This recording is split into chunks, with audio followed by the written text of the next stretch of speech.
आज इस वीडियो में आप लोग हिंदी व्याकरण पढ़ेंगे और हिंदी व्याकरण किस क्लास का।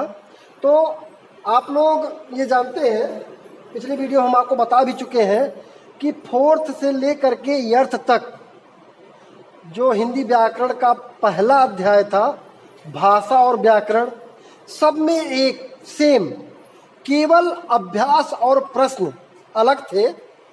अभ्यास और प्रश्न आपके सब में अलग थे।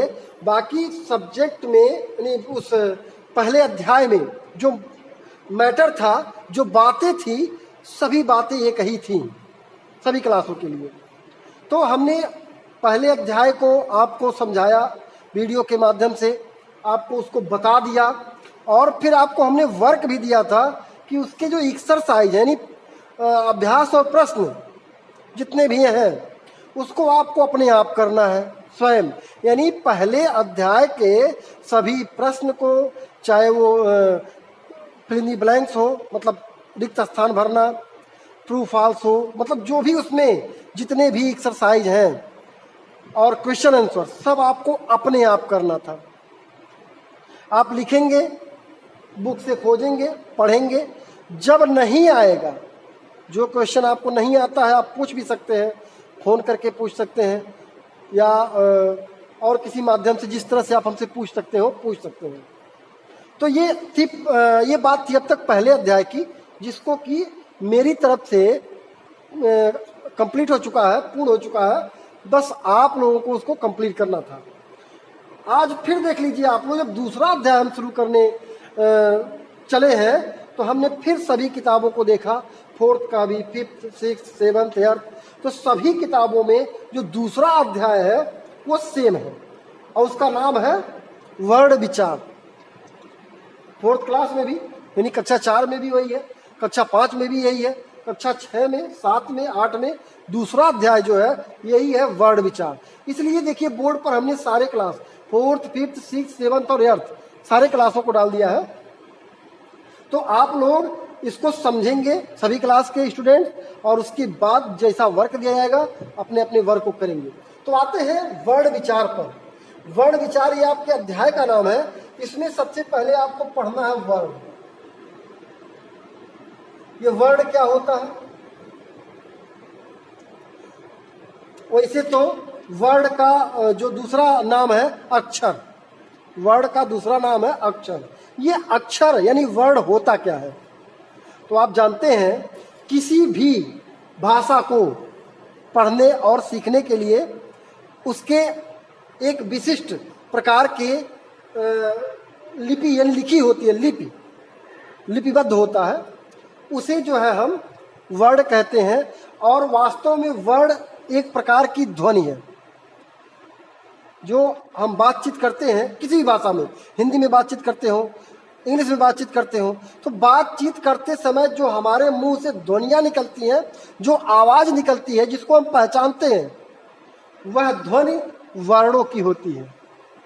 अब आप देख ले, जैसे जब आप बोल रहे हैं, आपके मुंह से ध्वनि निकल रही है, की ध्वनि निकल रही है, तो वो उसको जो ये लेखक थे, जो विशेषज्ञ थे, उन्होंने उसको वर्ड में व्यक्त कर दिया कि अगर आपको जो मुंह से बोलते हैं उसको अगर लिख के दिखाना रहेगा तो इस तरह से लिखेंगे। तो यह एक वर्ड हो गया, मुंह से बोलते हैं।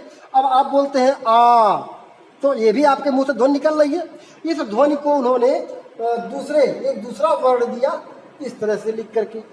तो जो ये लेखक थे, जो विशेषज्ञ थे, उन लोगों ने आपके ये जो ध्वनियाँ है, बातचीत की ध्वनियाँ, उन ध्वनियों को उन्होंने लिपिबद्ध किया, लिखा, और उस जो लेख है उनका, इस ध्वनियों का जो व्यक्त करने का तरीका है, संकेत, इसे ही वर्ड कहते हैं। अब अगर हिंदी है तो हिंदी के ये हिंदी वर्ड है। इंग्लिश में आप अगर वही वर्ड देखिए, ये इंग्लिश के वर्ड है, ये भी वर्ड ही है, एक प्रकार की ध्वनि है।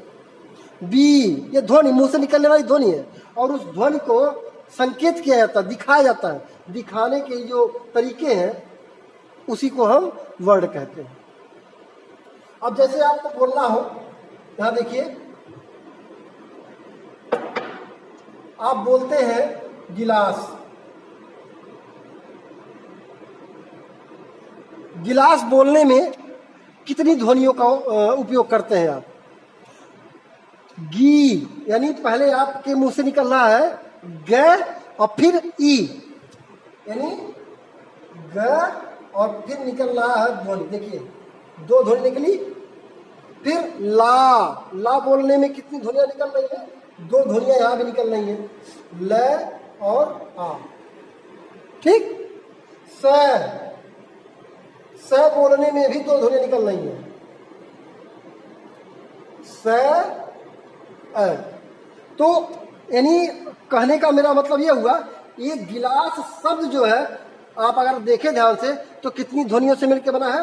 1 2 3 4 5 6, 6 ध्वनियों से मिलकर बना ये गिलास। और इस ध्वनियों को एक विशेष रूप दिया गया है। इन ध्वनियों को एक विशेष रूप ये हम लोग नहीं दिए हैं, ये विशेषज्ञों ने दिया है।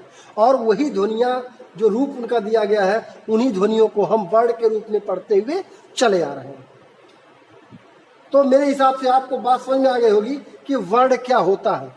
वर्ण मुंह से निकली हुई ध्वनि का जो एक रूप दिया गया है, मुंह से निकली हुई ध्वनियों को जो एक रूप दिया गया है, उसी रूप को हम वर्ण कहते हैं।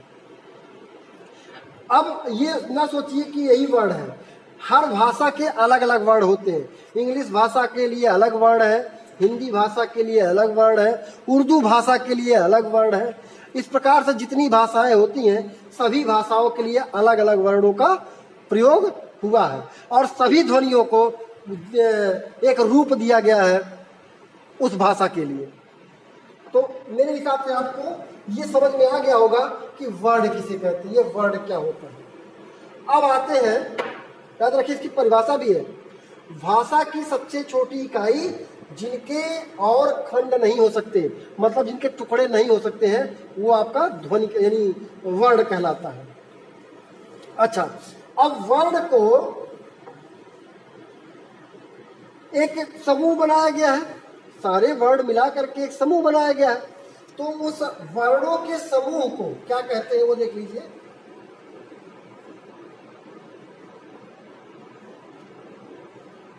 क्या लिखा हुआ है? वर्णमाला। अब ये वर्णमाला क्या है?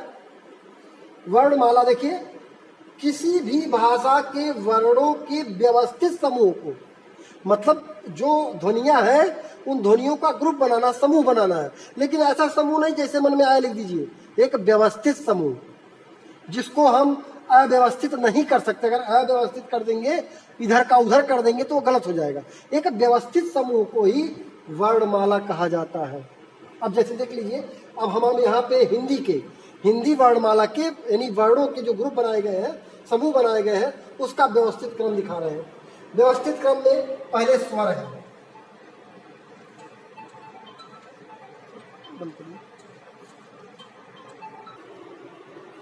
तो स्वर में आप देखेंगे व्यवस्थित रूप क्या है स्वरों का। पहले अ है, फिर आ, फिर ई, फिर ई, फिर है आपका ऊ, और उसके बाद है आपका री, ए। ये बताने की जरूरत नहीं है, आप पढ़ चुके हैं, बहुत पहले इसको पढ़ते हुए आ रहे हैं। तो जो भी है, ये अगर इनके क्रम को, जो व्यवस्थित क्रम है शुरू से रखा गया ऑर्डर में, इस ऑर्डर को अगर हम चेंज कर दें तो बिल्कुल ये बिगड़ जाएगा, ये व्यवस्था बिगड़ जाएगी, तो ये सही नहीं हो पाएगा। तो आपको उसको व्यवस्थित क्रम में ही याद करना पड़ता है। उसके बाद देखिए क्या है, अनुस्वार।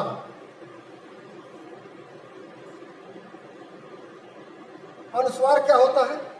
अनुस्वार में आप ये अंक की मात्रा, इस तरह जो बिंदी होती है, ये पढ़ते हैं, ये अनुस्वार है।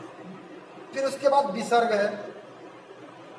विसर्ग में अह की, जो ये यह है, दो बिंदी इस तरह से अह, ये विसर्ग है। याद रखिएगा, स्वर में ये नहीं आते हैं, ये अनुस्वार है, ये विसर्ग है, इसमें मत जोड़िएगा उनको।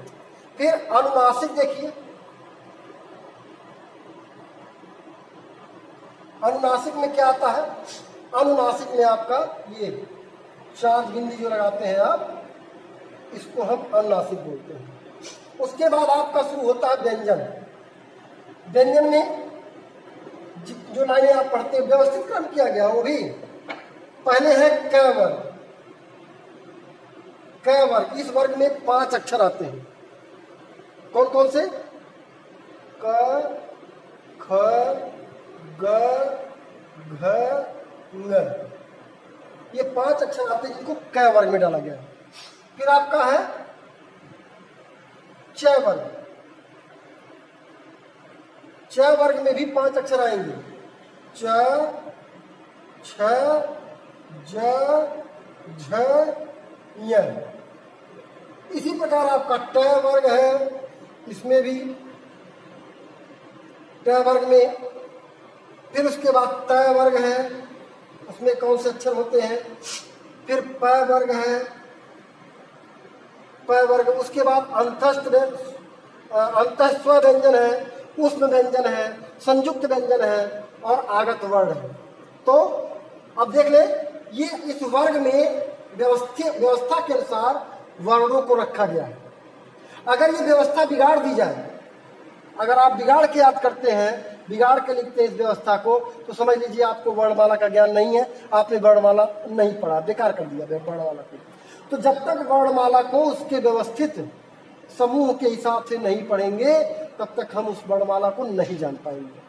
तो इसे वर्णमाला कहते हैं, यानी समूह के व्यवस्थित ढंग को वर्णमाला कहा जाता है।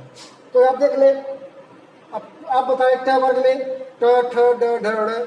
त वर्ग में त, थ, द, ध, न। प वर्ग में प, फ, ब, भ, ल। उसके बाद अंतस्व व्यंजन जो होता है, उसमें केवल 4 अक्षर होते हैं, य, र, ल, व।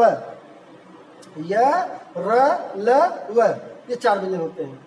और उष्म व्यंजन भी 4 होते हैं, स, यानी कौन सा? दंत स, मूर्धन्य स, तालव्य स और है। दंत स, मूर्धन्य स और तालव्य स और है, ये 4 वर्ण जो है उष्म व्यंजन कहलाते हैं। और फिर उसके बाद संयुक्त व्यंजन। संयुक्त व्यंजन में भी 4 ही वर्ण है, छ, त्र, ज्ञ और श्र। और उसके बाद आगत वर्ण भी है, उसमें 3 वर्ण आते हैं, ज, फ और आ। ये याद रखिएगा, ज जो जीभ के साथ लड़ाकर बोली जाती है, उसमें जो है वो आगत वर्ण होते हैं। तो इस प्रकार ये व्यवस्था है आपके वर्णमाला की। तो मेरे हिसाब से हिंदी वर्णमाला समझ में आ गया होगा आपको, इसके क्रम समझ में आ गए होंगे। इसके बाद वर्णों के भेद आपको अगले वीडियो मिलेगा। तब तक इस वीडियो को देखते रहिए, पढ़ते रहिए। धन्यवाद।